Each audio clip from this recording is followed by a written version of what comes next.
War zone की सबसे बड़ी खबर इस वक्त की आपको बता दें, यूक्रेन के खिलाफ बिग ऑफेंसिव की तैयारी में रूस है। काउंटर ऑफेंसिव के खिलाफ रूस का बिग ऑफेंसिव होगा।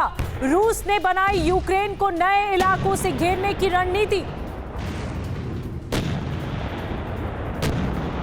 तो यूक्रेन के काउंटर ऑफेंसिव की काट अब रूस का बिग ऑफेंसिव खोजेगा। इसकी तैयारी में जुट गए हैं रूसी सैनिक। नए इलाकों में घेरने की रणनीति बनाई जा रही है। नए तरीके आजमाए जाएंगे इस बिग ऑफेंसिव में।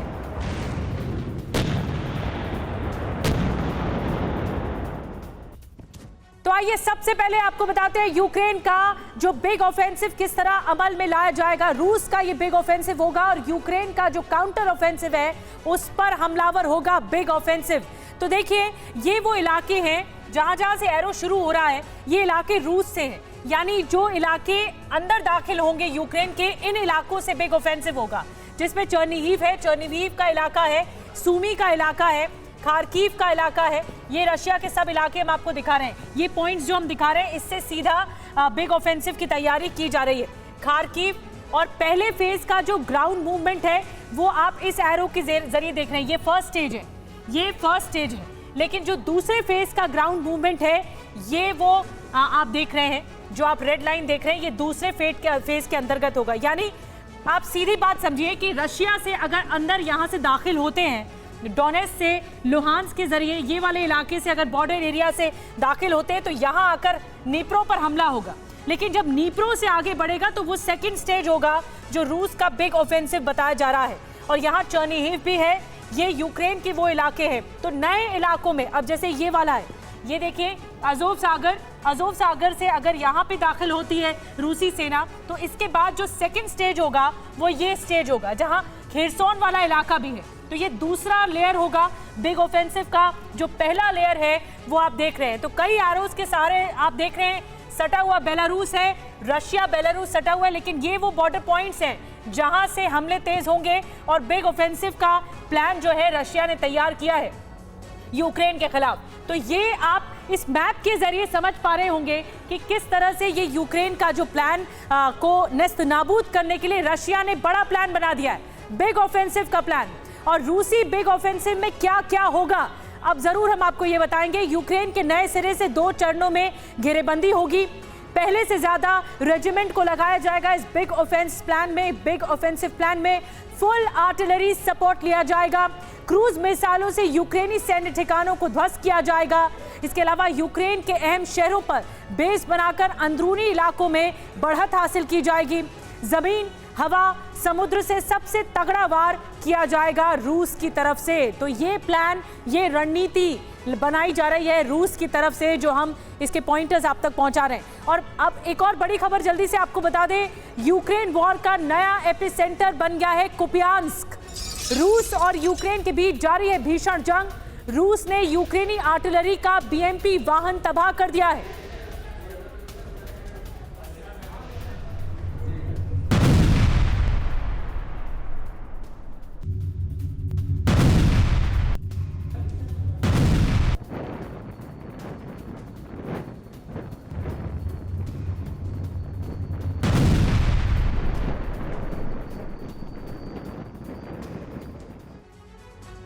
उधर ब्लैक सी रूस यूक्रेन जंग का एपिसेंटर है, क्योंकि काला सागर की समुद्री सीमा रूस से भी लगती है, यूक्रेन से भी लगती है और यूरोप के कुछ देशों से भी लगती है। शायद इसीलिए काला सागर को गेटवे ऑफ यूरोप कहा जाता है। जी हाँ, मगर इसी ट्रेड रूट को ब्लॉक करने के लिए रशियन नेवी ताबड़तोड़ अंदाज में यूक्रेन के तटीय शहरों को निशाना बना रही है, पोर्ट सिटीज को निशाना बना रही है और पोर्ट सिटीज को तबाह करने का प्लान भी बना लिया गया है।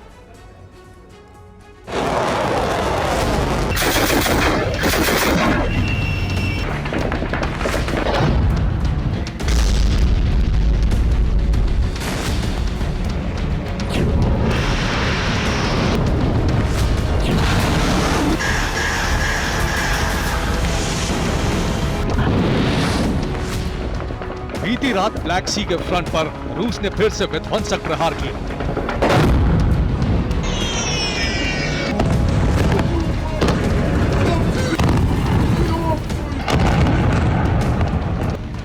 फिर से ओडेसा के रेनी पोर्ट को निशाना बनाया।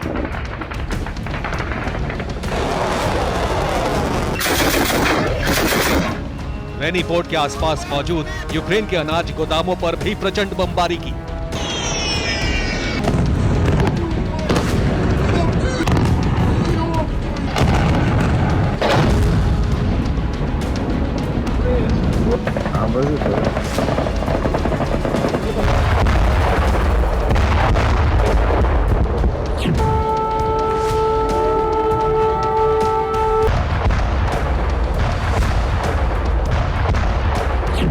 जानते हैं, रूसी डिफेंस ने ओडेसा में मौजूद रेनी पोर्ट पर हमला कर न सिर्फ यूक्रेन में सनसनी मचाई, बल्कि इस हमले के चलते सेंट्रल यूरोप से ईस्ट यूरोप तक खलबली मच गई।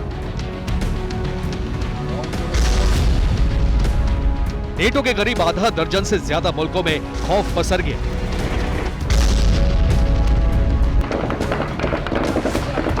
क्योंकि एंग्रे पुतिन ने यूरोप की लाइफलाइन माने जाने वाले डैन्यूब रिवर के पोर्ट को दूसरी बार तबाह किया।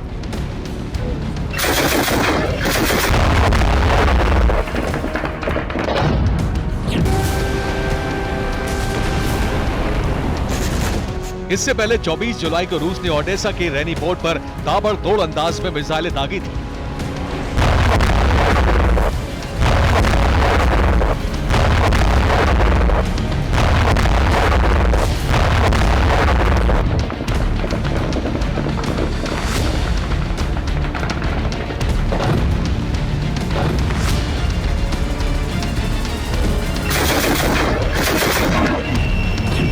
जब से ब्लैक सी में ग्रेन डील रद्द की गई है, उसके बाद से ही रूस ने यूक्रेन और यूरोपीय देशों के खिलाफ आक्रामक तेवर अख्तियार किया हुआ है।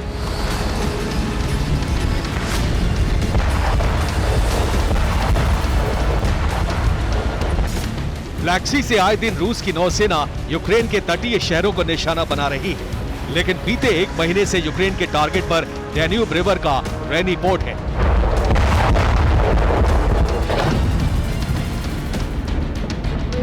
क्योंकि डैन्यूब नदी पर बना रेनी पोर्ट ब्लैक सी के पश्चिमी छोर पर मौजूद है, यूक्रेन के ओडेसा इलाके में। इतना ही नहीं, डैन्यूब नदी के रेनी पोर्ट के एक तरफ मोल्दोवा है तो दूसरी तरफ रोमानिया है। ये दोनों यूरोपीय देश हैं। यानी यूक्रेन, मोल्दोवा और रोमानिया के ट्राई जंक्शन पर रेनी पोर्ट बना है। और आपको बता दें कि इसी पोर्ट से सेंट्रल यूरोप से ईस्ट यूरोप के बीच ट्रेड रूट बनता है, जहां से यूक्रेन अनाज की सप्लाई यूरोप में करता है। और इसी रूट से यूरोपीय देश यूक्रेन को हथियारों की डिलीवरी करते हैं। इतना ही नहीं, रेनी पोर्ट के रूट से ही ब्लैक सी और नॉर्थ सी आपस में जुड़ते हैं।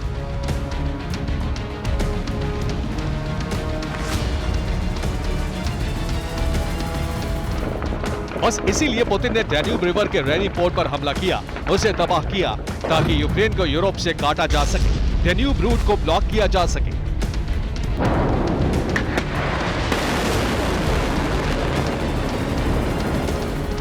हालांकि ब्लैक सी में ग्रेन डील कैंसिल होने के बाद अब यूक्रेन ने जहाजों की आवाजाही के लिए एक सेफ्टी कॉरिडोर बनाया है और इसके लिए रोमानिया से एक एग्रीमेंट भी किया गया है। आपको बता दें कि ये सेफ्टी कॉरिडोर यूक्रेन के जकरपतिया ओब्लास्ट के बेला तेरक्वा कस्बे से रोमानिया के शिगेतु मारमेतिये के बीच बनाया गया है, जो कि तीसा नदी के रूट पर मौजूद होगा।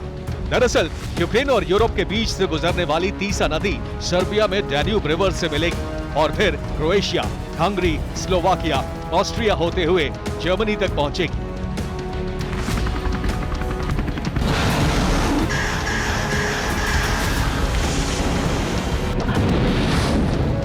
मतलब ये कि जब तक ब्लैक सी में कोहराम मचा है, जब तक समंदर का ये इलाका वॉर जोन बना हुआ है, तब तक यूक्रेन और यूरोप के बीच ट्रेड रूट वाया तीसा नदी के जरिए होगा।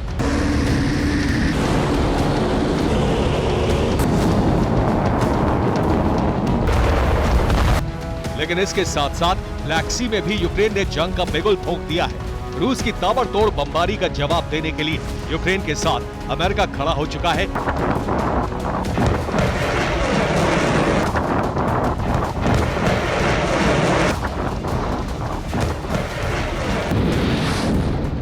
और रूस के जंगबाजों के सामने सुपर पावर अमेरिका ने भी अपने समुद्री लड़ाकों को ब्लैक सी में उतारने का ऐलान कर दिया है।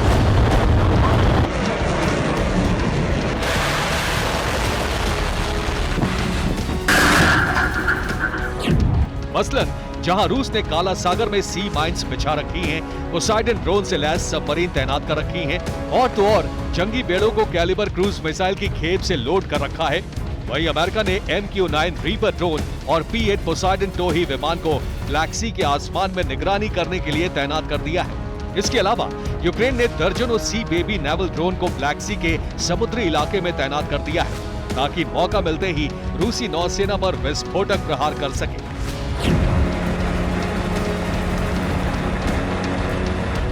आपको बता दें कि यूक्रेनी नौसेना का सी बेबी नेवल ड्रोन वही हथियार है जिसने क्रीमिया के कर्च ब्रिज को उड़ाया था। विस्फोटक धमाका किया था। इस हमले से जुड़ी CCTV तस्वीरें भी दुनिया के सामने आ चुकी हैं।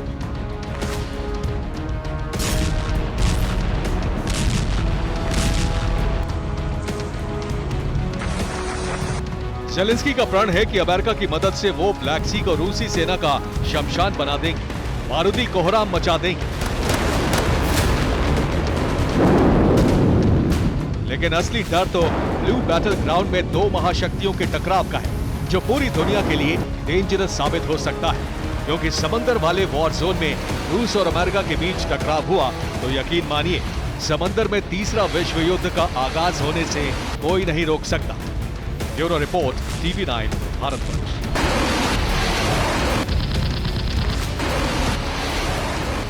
डिटेल में बताते हैं कि जो यूक्रेन का काउंटर ऑफेंसिव है वो क्या है, और उसकी काट ढूंढने के लिए जो रूस का बिग ऑफेंसिव, हमने आपको इसकी जानकारी दी। तो बिग डिटेल्स आपको बताते हैं। ऑफेंसिव, काउंटर ऑफेंसिव शुरू हो चुका है यूक्रेन का, जिसमें यूक्रेन को सफलता भी मिली। काउंटर ऑफेंसिव के खिलाफ रूस बिग ऑफेंसिव शुरू करने पे मजबूर हुआ। आपको बताते हैं काउंटर ऑफेंसिव में यूक्रेन को कैसी सफलता अब तक मिली है। क्या है यूक्रेन का काउंटर ऑफेंसिव, ये देखिए, हम आपको तारीख दर तारीख बता रहे हैं। 11 जून डोनेट्स्क के 3 गांव मुक्त करवाए गए, ये यूक्रेन का काउंटर ऑफेंसिव। 18 जून साउथ खेरसोन में रूसी हथियार डिपो तबाह किए गए। 4 जुलाई मॉस्को पर ड्रोन अटैक हुआ।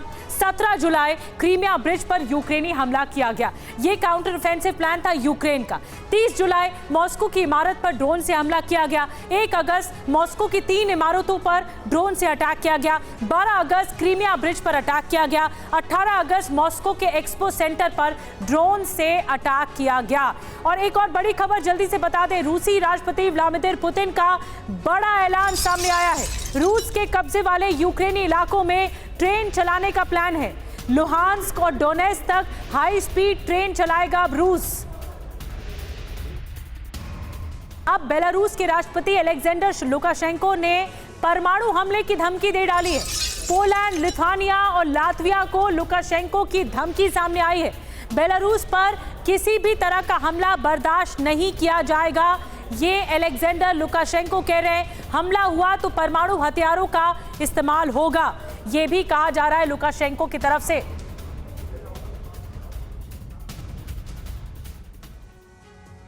और यूक्रेन में बरस रहे बारूद का दायरा बहुत ज्यादा बढ़ चुका है। अब तक यूरोप और बाल्टिक देशों में रूस का कहर बरपने का अनुमान था, लेकिन अब रूस की रणनीतिक तैयारी बता रही है कि क्रेमलिन की तैयारी विश्व युद्ध छेड़ने की है। और इसमें अमेरिका के खिलाफ वाले मोर्चे पर सिर्फ रूस नहीं है, बल्कि चीन और ईरान भी खुले तौर पर शामिल हो चुके हैं।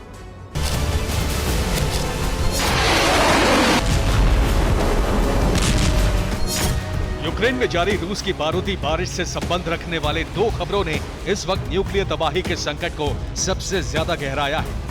पहली खबर यह है कि फिनलैंड ने यूरोप का सबसे बड़ा इमरजेंसी न्यूक्लियर भंडार तैयार कर लिया है और अब यहीं से इमरजेंसी हालात में उत्तर और पूर्वी यूरोप को सप्लाई शुरू होने जा रही है। जबकि दूसरी खबर यह है कि अमेरिका ने ईरान को प्रतिबंधों में छूट की पेशकश कर दी है, लेकिन इसके लिए अमेरिका चाहता है कि ईरान न सिर्फ रूस को ड्रोन देना बंद कर दे, बल्कि जो रूस में ड्रोन मैन्युफैक्चर हो रहे हैं उनके पार्ट्स का निर्यात भी रोक दे। हो सकता है कि इन दोनों खबरों की यूक्रेन के वॉर जोन में क्या अहमियत है, इसका अंदाजा आप ना लगा पाए, लेकिन ऐसा हो क्यों रहा है ये जानेंगे तो हैरान रह जाएंगे।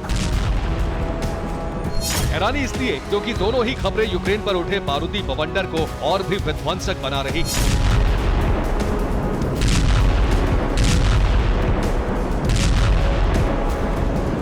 इन दोनों खबरों का मतलब है न्यूक्लियर वॉर की तैयारी उत्तर में स्थित विनाशकारी।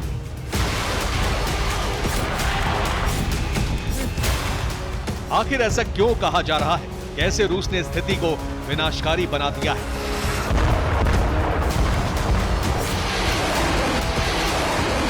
इसे उत्तर दिशा की हलचल के आधार पर समझने से पहले नई दोस्ती के सूर्योदय वाली दिशा से समझ लीजिए।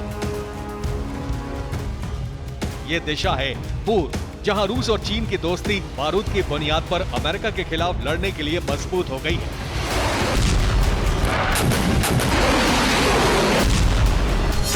दरअसल चीन के रक्षा मंत्री बेलारूस के दौरे पर मिन्स्क पहुंचे हैं। ली शांगफू और विक्टर केनिन के बीच सहयोगी भावना से चर्चा हुई। इस बीच चीन के रक्षा मंत्री ली शांगफू ने बेलारूस के साथ रणनीतिक साझेदारी का वादा किया, यानी बेलारूस में मौजूद वैगनार पीएमसी भी चीन की साझेदार हो गई। यहाँ तक फिर भी स्थिति साफ है, लेकिन जंगी हालात में विनाशकारी तैयारी की गुप्त डील होती है। मिन्स्क पहुंचने के ठीक पहले मॉस्को में जो चीन के रक्षा मंत्री ली शांगफू और सर्गेई शोइगु के बीच मॉस्को सम्मेलन में हुई है। ये डील है जंग में रूस को सहयोग के बदले ऑयल, जिसके लिए रूट भी ऐसा चुना गया है जो रणनीतिक नजरिए से भविष्य को महाविनाश के मुहाने पर खड़ा करता है।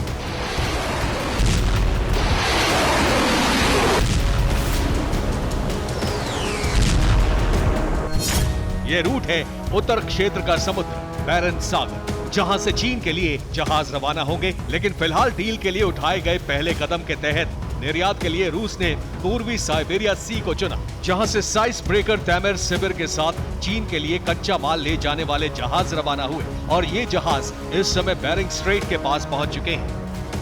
इसका मतलब साफ है कि एक तरफ नेटो देश नॉर्वे और फिनलैंड के लिए बारूदी चुनौती है, तो दूसरी तरफ अलास्का के मुहाने पर अमेरिका को सीधी चुनौती देने के लिए रूस चीन ने कमर कस ली है।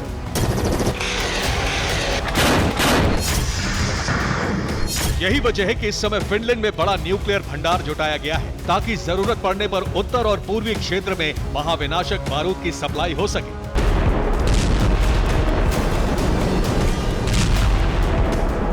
अब ईरान के लिए सॉफ्ट कॉर्नर की रणनीति भी समझ लीजिए। रूस के बढ़ते दायरे पर यूक्रेन की स्थिति स्पष्ट नहीं है। कीव को डर है कि रूस के खिलाफ रणनीतिक मोर्चे पर यूक्रेन टिक नहीं पाएगा, इसलिए यूक्रेन ने ब्रिटेन और अमेरिका से रणनीतिक साझेदारी की मांग की है। इसी सिलसिले में यूक्रेन के कमांडर ने ब्रिटेन और यूएस के अफसरों से मुलाकात की, लेकिन यूक्रेन को हथियारों की मदद के भरोसे के अलावा कुछ नहीं मिला। हालांकि गुप्त रूप से आश्वासन और क्या मिले ये नहीं पता, लेकिन इतना जरूर है कि अमेरिका और ब्रिटेन अब रूस और चीन के साथ मिलकर बनाए गए विशाल दायरे वाली रणनीति पर गंभीर हो गए। इसलिए जैसे अमेरिका ने भी उन दुश्मनों के प्रति अपना रुख नर्म कर लिया है जो अमेरिका के खिलाफ मुखर और रूस के लिए खुले तौर पर मददगार साबित हो रहे हैं। इन्हीं में है ईरान।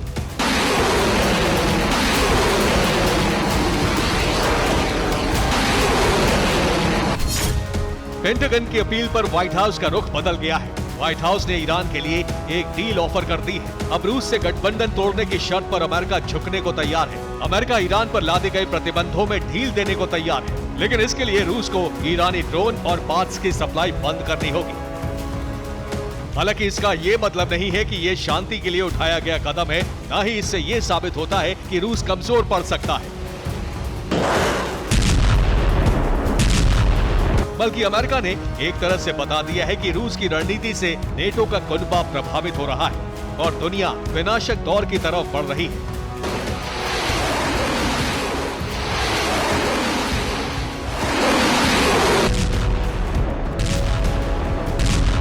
जिसका प्रमाण है पोलैंड, लातविया, लिथुआनिया और एस्टोनिया के बॉर्डर का पूरी तरह बंद होना। हालांकि ये वैगनर की तैनाती के कारण हुआ है, लेकिन यही शुरुआत है। Bureau report, TV9 Bharat.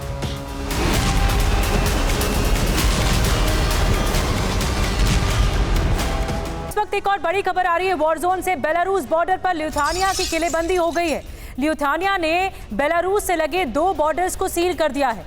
Belarus के साथ बढ़ते तनाव की वजह से यह फैसला लिया गया है।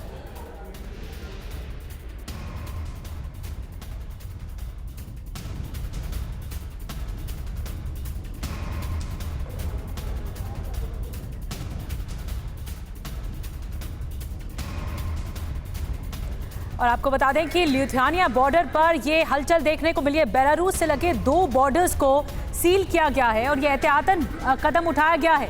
बढ़ते तनाव के बीच ये बड़ा फैसला लिया गया। बेलारूस रूस का पार्टनर है और लगातार इस बारे में एक्टिव नजर आ रहा है कि किस तरह कई परमाणु जो जखीरा वो इकट्ठा कर रहा है बॉर्डर्स पर, वो तनाव की स्थिति पैदा कर सकता है। लेकिन अब 2 बॉर्डर्स सील किए गए हैं एहतियातन बेलारूस से जो सटे बॉर्डर्स हैं। यूक्रेन जंग की वजह से रूस ने अपने रक्षा खर्च को दोगुना भी कर दिया है। जितने हथियार रूस 1 साल में बनाता था, आज वो उतने हथियार 1 महीने में ही बना पा रहा है। पुतिन ने 5 गुना तेजी से हथियार बनाने का आदेश दिया है। इसमें सुखोई 57 जैसे घातक लड़ाकू विमानों का प्रोडक्शन भी रूस बढ़ाने जा रहा है। दूसरी तरफ यूक्रेन को न तो नेटो से अब पर्याप्त हथियार मिल रहे हैं और न ही बम बारूद मिल रहे हैं। यहाँ तक कि यूक्रेन को F-16 लड़ाकू विमान मिलने की उम्मीदें भी खत्म हो गई हैं। अब सवाल ये उठ रहे हैं कि क्या नेटो यूक्रेन को उसके हाल पर छोड़ देगा?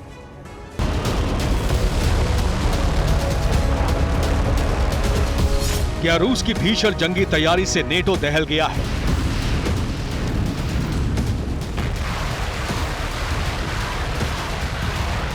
क्या रूस की ताकत देखकर पीछे हट रहा है नेटो?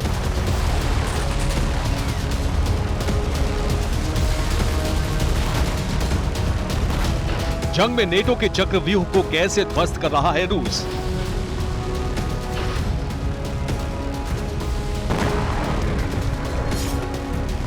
पुतिन की सेना ने अपने विध्वंसक हमलों से अमेरिका समेत दुनिया के 30 नेटो देशों के लिए खतरे की घंटी बजा दी है।